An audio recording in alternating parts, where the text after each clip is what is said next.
Yama ebusiafo akwaba eba Hack TV eso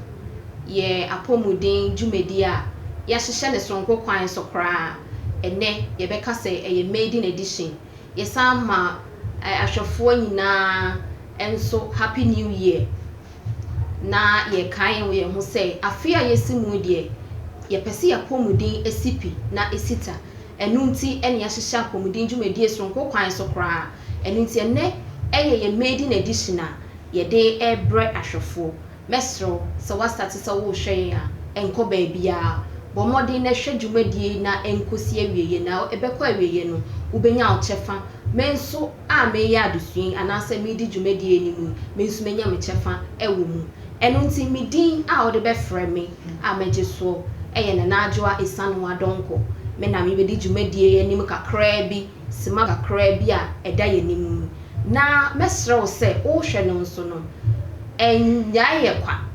wadaroma peja woni na hwesoro honom kona mu honom adoma bi eda ho eye kokko enunti boso na subscribe ema yen wo sign subscribe ya na wa share e de ama wonua na wonua nso enya yakomudin dwumadie mu chefa na de bia ye de akomudin enhyehyeye ya na sa dwumadie ebeba no wonso wanya bi ewo fie na wotumi ahwe apomuden de ehuhia eno ana 2021 ye de ebedi adwuma na fe ye betumi akoye nnwuma so ne ade na enya ahoden na yatenase eno nti enko ba bia meni ekukudam ena ebedi dwuman mintumi entenase na menko amenkasa saa eno nti ene enimdifo amene omo ebedi dwumadie baako Edin Ede Mr. Michael Chebafo ena de ono nso edi ho eye Mr. Enoch Ahin enindifo emienu nyina eye mental health practitioners na echese eye apomuden ebia ye bia eno de ye hwa ne ya adwene mu ena yedi ho dwuma pen bebre no eya na ye fa apomuden na ye fa ye physical na say animu de no ene ye ba behwe ya adwene mu so edi ya nya pa nti eno so ye ba bekọ ho na ekukudami aboa yen ama yetumi ate ene ya desua no ase eyie na ya desua na ye de ba no eye bia ye nhwe na emum no aba ene ye nete so ko nnwuma so o sorry nnwuma bebre eto ewo wa akwan mu e de ohaw bi e de brewa potokasam no ye beka ne se stress nti ene ye ba behwe stress eden ena ye stress afei kwan be so ena sa stress ne ba wo so a obetumi amanage na aboa na etumi ama onuma anasa de wo ye na akoso ye behwe se stress no eba me so a me nipadua no wade bi a eye de be kire me se stress no ena aba me so na afei ye san behwe ni positive and ni negative side wo sa stress no so meti ye no ye ka stress e be ka se ni nyina anye ene ye behwe ye be hu ni se stress no e fa baby e boa yen enti mesro enko baby a ene ye ntena kosi se ye be wie adesua no ene nti Mr. Chebafo stress no bye mu kakra e ma ye nti ase ye ka stress a eno ne de yo baba pa da ase ene sa konya kesi a odi ato ba ma ye se ne ishia na yensua apomuden ho nsem na ansa na no edi aseda kese mu yakopon so ahwe yeso ebre 2020 ye fa mu hawo njuwanchi ne yare a eba wiase okura ye mu a ma edi aba wiye afefofo ne asim ye 2021 ye bompa ye se yakopon na ahwe yeso 2020 time ani mu odin no obesa ahwe yeso a na odi atwa ye 2021 na back to the ever can once a stress bia diano etaka stress with my stress ya my stress fast stressing no correct stress e ka stress e dey ni padua ne fe egigina ho a ekwan abefa so a obedwene usuban we ni be kan say behavior ekwan abefa so a obeye oniama tama asema to emotions o si fafa asem si fafa o ka we nyina bomu a ebre asem asi no ekwan be na wo nipa o fa so a we deal with asem na asi no eti se dan de nyina wasori anopa o hassle ekusi enwumre eniemu abefom nyina bre asem asi no ene ne fe ne se stress no ana e will be an stress, it varies. Obu o wa se bi oton niema e wodwom. Obu a oye farmer, obu a oye doctor, obu a oye nurse. Me yonko bi ye wo school no ye be twa exams bia na oyare. Nti tem bi e be hu se ya gi junior to hospital bia na che so pass through stress. Nti obu an stress no ontimi itimi gina to hospital. So obu on so a enfi boni itimi no. Wo ko interview adwuma pa fi dia fro se bra interview. Obetimi atena ho amfifire betina man ho awon so sa ho via dem okuro e be say ina pie so ma ho me kakra. So obu o wa ohwe atete ne hawa wo fam fi ansa na wakonu nyuma so ko dwuma obeda. Ndubu a na ene da obadwuma wada sai. Woni mbra ma bere wo fi a betina ha. So hu so obu ane de no ne so bere no obu o wa wada. Obu o kra na anaju ontimi na because of adwuma e was ade eche wo de bia wo yenti no anaju ontimi na da obu anaju wada wana oda 2 hours na ni ade ati because odwene wo china no pa no adwuma wo kwa akwa ho a ontimi na so on se de sitie no ya fa driver for instance obu o twika from ha at travel desk e different country obu a wetina ka mu twisa anaju won obu se na man problem because opesika de aye bi de abo afie ni ade e be do time cry so on comparison ko empaso adwuma afina so on ze me pa che no ntimi nya de embo no ho nti stress ko ati mbo minya sexual dysfunction timbo minya sexual dysfunction e bi mo stress mo fam ma e bi ma no wode obu o kra na kuma timi bu kim ko check na pressure na so we kra e obu ha nipa ma de yo kra onimi ye ya ka se wono na ona ene obedi animu abeya asore o ma asore o ma ono de o ma ye fa no program anu nye de e ma da eti so nde mebiri obu obeti mfifire obu ana nsem obu akọ na nsem afọ mebiri o pass through stress so one we have say any anxiety say but e wo so kakra obu o ko nya anxiety na akra no e so anxiety me chi no se no to na ne ho woso che de bia hu ne boss pe wana ho woso sa ti mistakes in ho a ti so we nyina ana se bi oye ko owu asem no bu ho a bibi oni bibi free mu a otimi depressed ne mu timi se sasa first no na nka odi nkomo osere onu obi a free but ti se ne mu da sasa because of owu bi esi fie ntino ti se won kase ni pa ho de bia wa dindin sa itino so ndie bebre ebusuafo stress no e de enwoma bebre e na ebrain insunsuanso kwan a obefa so obehunu se stress no about so no Mr. Mike e de afa ni nyina mu ye ba Mr. Enoch Ahen eso Mr. Enoch ebeboa yen ama ye hunu so stress no ne papa e wo ho ana obema ye hunu bone no nso e wo ho no nso no obema ye hunu adekodi a e de brain ene ye nipadua no nti Mr. Enoch e de ye be form benefits any causes any costs e ka e how a stress no e de den e de brain no eno nso obema ye hunu ye da yankopon ase se wa boy ho ba ma afi 2020 enso hwe a ye fam ni ade na enye nipa ina na etumi ye da to omo ye da na ase bebre se wotumi ama 2021 ato ye nim se 2021 ya start die ne ye da obi akoma so bia yankopon be de ebe ya ama no nti kakra me kanu sisi an ye ba be he benefit of stress stress no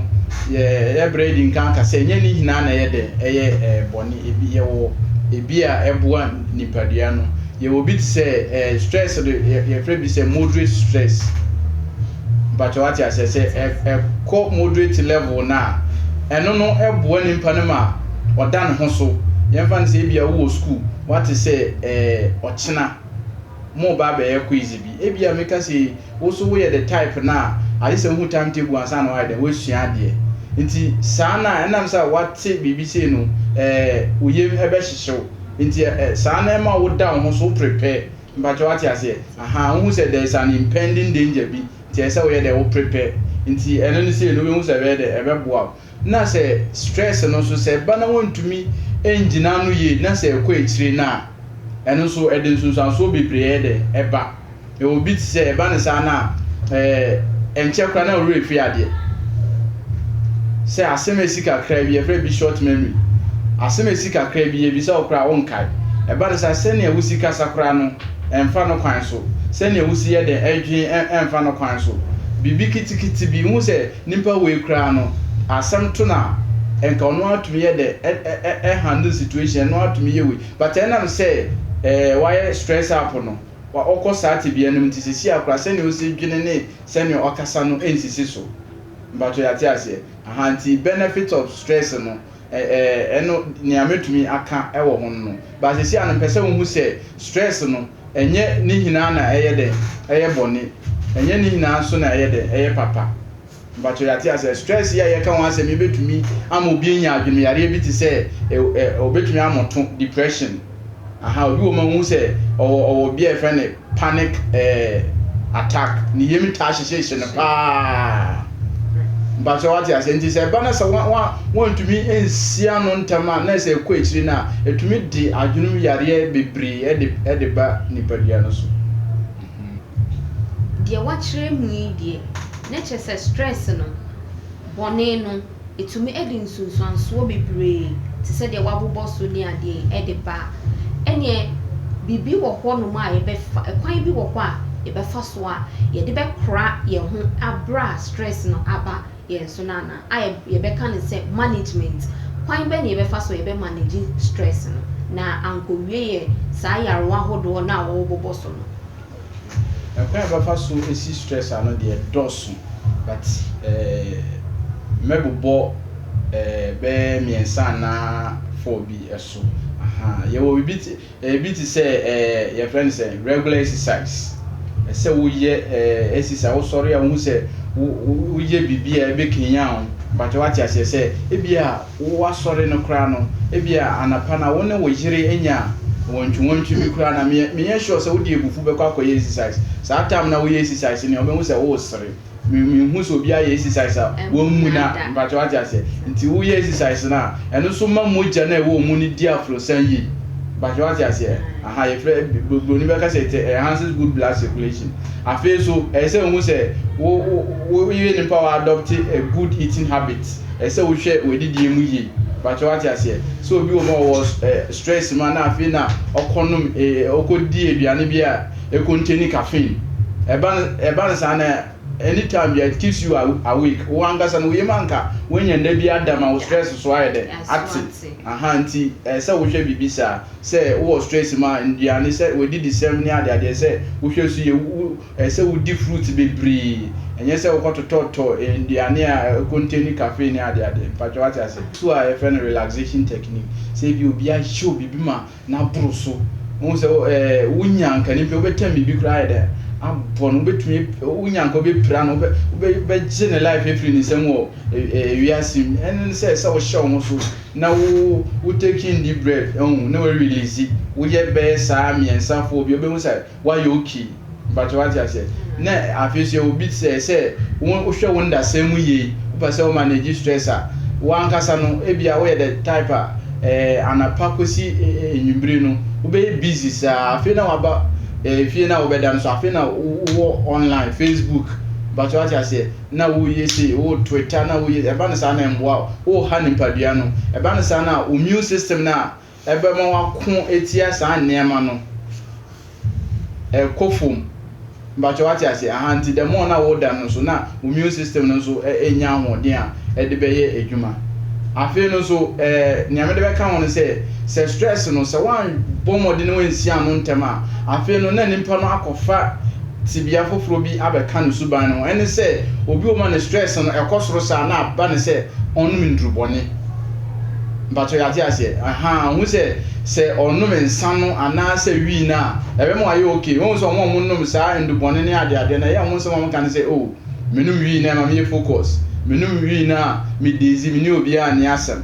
ahanti nia me kan say stress na ba say wugina onanso yewu na wo bomode esi anontem because when si anontem na hardin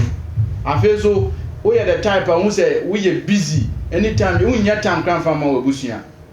wo jire ne wo ba kra wo fie adwuma ba wada ma che wasore kɔ na onipa de wo ma e ho a se hu se woni we busuafo mo akɔtena bebi kakra mo agigi mo ani mo bɔ nkomo na mo yesi mpacho mo acha se aha no so eboa ma mutumi edi release stress no afi so omo stress mo no nsa no ebi wo ma hu se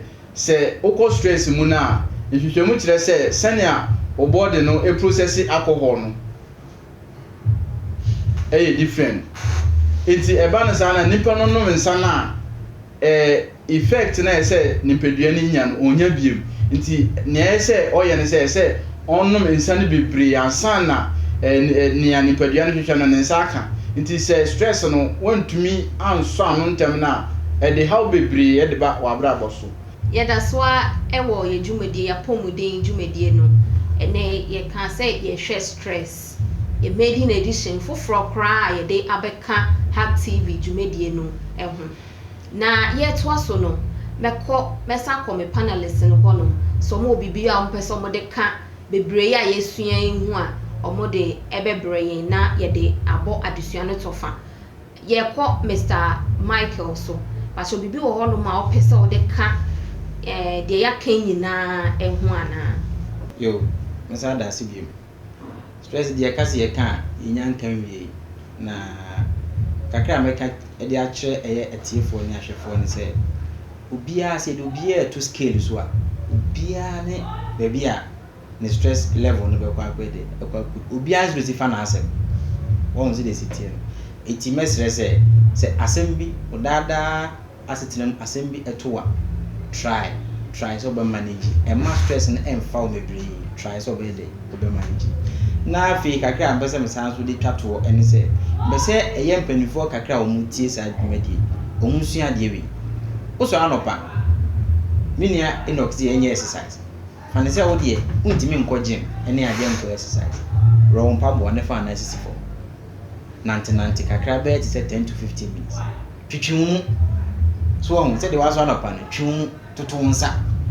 na nante o pe kra wo pra menhye mpaboa se be ya wonam ebetieti abom o nipadua no moja na edi enhu afisane no moja no na edi ensuo edi mframa edi aduan enam moja no se wo se kofom a etimi sa afro baso edi moja no kofom na se wa anye wonan exercise ama moja na amfro ansa amasoro a edi na predo na bisi me na agene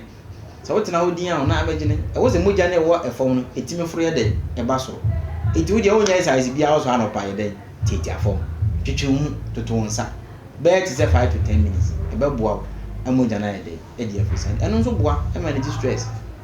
so ohu se de be kan obi o exercise a wo mu nada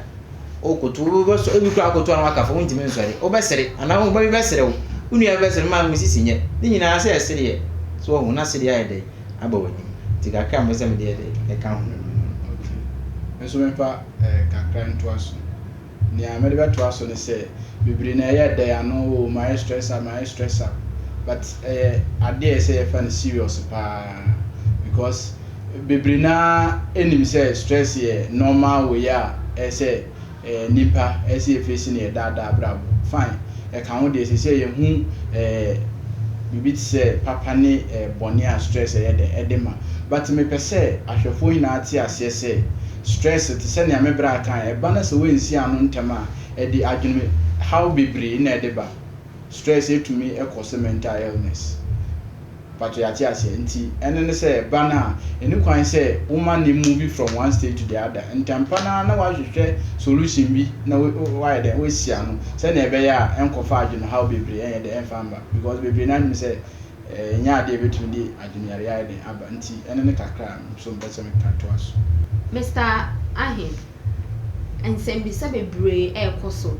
ebusiafo ebinu ede ohun se misa 1 or 2 be ebre na quick one Mr. Yiwe anomaye se me yedwumani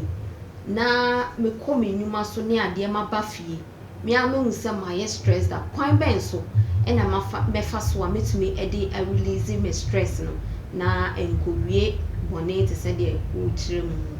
we yedwumani a wa bafie ya obi sase kwan ben no befa so a obeti o stress so ana so be reduce stress and they say unim say ebia adwuman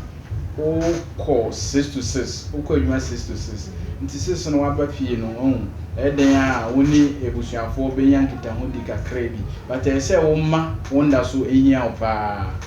but what you say nti wo waba no ne ɛsɛ wo yɛ no wayɛ fast but what you say na so wo bɛda na wada but ɛnyɛ saa time no na ebi TV dey fine betumi ahwɛ TV but wonnim the nature of adwuma a wo yɛ nti ni kwan sɛ wo tena TV ho a kosi bɛyɛ 2 am na afei na wo yɛ den woda 2 no by 5 no ansan sɔrɔ ɛba no sa wo ha nipadua no nti sei na ɛsɛ wo ankasa hu sɛne obesi manage wo time yi ɛne na ebetumi aboa ma watwe ho afiri saa stress no. Mr. Michael, mepacho nipakuo bi ɛwɔ hɔ potini bi ɛwɔ hɔ a ɔmo de stress ni enya ɔmo a anase enya etumi nya obia. Yo. Onze me sense kakra. Obisa intelligent question pa. Stress echi obia. Abofra o, pani o, akokra o, abrewa o, oba o, bema o, echi obia. Obia ene ne stress a eba no so. Ema me kasa nwan, yemfa ne sa abofra. Bia o ya akora. Omo no mostly no, omo stress no ye consider say it will affect them positively. Kwa akora o school, stress a we forman so busua de. Oba fia no aduana ma wase bedi. Atare nya na ato. Nya ona wasi unioma. Odi ya nte kusua de. Iti nkora no unless say ebia ni maami bia no papa bia ide. They also have feelings. Also emotions are ebetimi affect them negatively. But mostly no yes, but this is nkora de. So stress no ebe affect them positively. Afi yemfi nkora so yen company force. Wo wani tua, enye obi na beka. Adwuma da bia akoniaba. De obafa mu. Obu wo ha wanyini adrube 60 70 80 wo senka. Enka wo hwa anka retirement wo gina ho me no. Sa time no wo hwe fie. E wo so nsan de dwuma ho from fan hwe fie. Nti stress no de obia then let me pass through stress. Yo, yeda ebusuafo nyina ase me panelists omo baaye Mr. Michael ene Mr. Enoch nyame enhira omo paa ye se omo de omo nimdie abeboa ene ye maiden edition. Onso a wo fie a wo hwe yen no wonso aseda kese enkoma wo se wanya bre na wo hwe dwumadie ye koso aye kaye ho se eye Hack TV apomuden dwumadie sonko a yakofa ede aba a afi 2021